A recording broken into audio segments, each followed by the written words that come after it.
ಇವತ್ತು ಮಂತ್ರಾಲಯ ಮಠದ ಪರಂಪರೆಯಲ್ಲಿ ರಾಯರು ಅವರಿದ್ದಾಗ ಒಂದು ಮಾತು ಹೇಳಿರ್ತಾರಂತೆ. ಭಾವ್ಯ ಸಂಶಯ ಮಹೋ ಗುರುವಂಶೇ ದರ್ಶನ ಶ್ರುತಿ ಪರಸ್ಸುಮತೀಂದ್ರ ತಸ್ಯ ಸಾರ್ಥಕಮಿದಂ ಸಕಲಂ ಸ್ಯಾತ್. ಆ ಸುಮತೀಂದ್ರ ತೀರ್ಥ ಶ್ರೀಪಾದರಿಗೆ ಮುಂದೆ ಅಧ್ಯಯನ ಮಾಡ್ಲಿಕ್ಕಾಗತ್ತೆ ಅಂತ ಇಷ್ಟು ಗ್ರಂಥ ರಚನೆ ಮಾಡ್ತೀನಿ ಅಂತ ಹೇಳಿರ್ತಾರ ಅವರು. ಅವ್ರ ಶಿಷ್ಯರು ಕೇಳ್ತಾರಂತ, ಸ್ವಾಮಿ ರಾಯರೇ ಇಷ್ಟೆಲ್ಲ ಗ್ರಂಥ ರಚನೆ ಮಾಡಿದ್ರಿ, ಯಾರು ಓದ್ತಾರೆ ಇದನ್ನ? ಎಲ್ಲರಿಗೆ ಹಿಂಗ್ ಓದ್ಲಿಕ್ಕೆ ಸಾಧ್ಯ? ನಿಮ್ದು ಒಂದೊಂದು ಗ್ರಂಥವೇ ಗಂಭೀರವಾದ ಆಳವಾದ ಸಮುದ್ರ ಇದ್ದಾಗಿದೆ. ನಾವು ಒಂದೊಂದನ್ನು ಓದ್ತಾ ಇದ್ರೇನೆ ಅದರಲ್ಲೇ ಮುಳುಗ್ ಹೋಗ್ತೀವಿ. ಉಳಿದಿದ್ದನ್ನೆಲ್ಲ ಓದ್ಲಿಕ್ಕೆ ಯಾವಾಗ ಸಮಯ ಸಿಗುತ್ತೆ ಅಂತ ನಾವು ಕಾಯ್ತೀವಿ.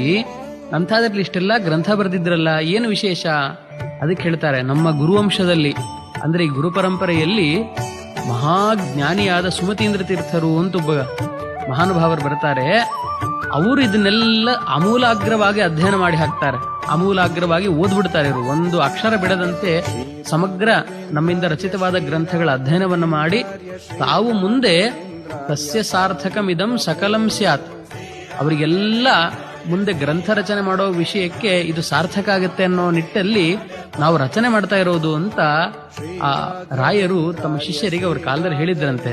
ರಾಯರಿಂದಲೇ ಮುಂದೆ ಪಟ್ಟಕ್ಕೆ ಬರ್ತಕ್ಕಂಥವ್ರು ಅನ್ನುವ ಅಭಿಧಾನವನ್ನ ಪಡ್ಕೊಂಡವರೇ ಸುಮತೀಂದ್ರ ತೀರ್ಥ ಗುರು ಸಾರ್ವಭೌಮರು, ಪ್ರಾತಸ್ಮರಣೀಯರು ಈ ಮಹಾನುಭಾವರು.